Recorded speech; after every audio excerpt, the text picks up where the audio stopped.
السلام عليكم ورحمة الله وبركاته. رجعنا تاني ومجرد فكرة يعني قلت أعرضها عليكم. دي البسبوسة بتاعتي بمكونات طبعا بسيطة، واللي ما عندهاش مكسرات ممكن تعملها سادة يعني، بس تحط علبة زبادي طبيعية وتيجي معاها جميلة جدا إن شاء الله.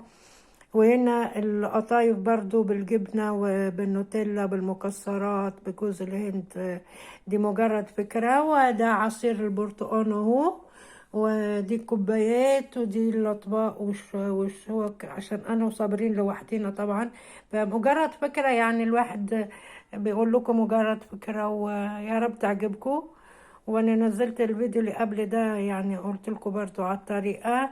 القطايف ممكن تحطي معلقة سكر في العجين وتضربيها طبعا في الخلاط، وبعد كده بتسويها بطاسة على النار وتحشيها وتقليها وتحطيها في شربات.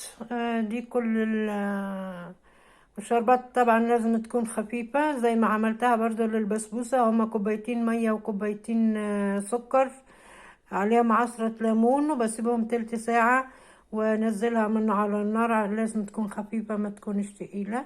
ودي فكرتنا النهاردة ويا رب تعجبكم. في برضو حاجة تانية عملتها يا رب تعجبكم برضو، وابقى انزلها لكم في فيديو تاني ان شاء الله عشان ما يبقوش الفيديوهات طويلة. ورمضان كريم وافطار شهي، واشوفكم على خير ان شاء الله. سلام عليكم.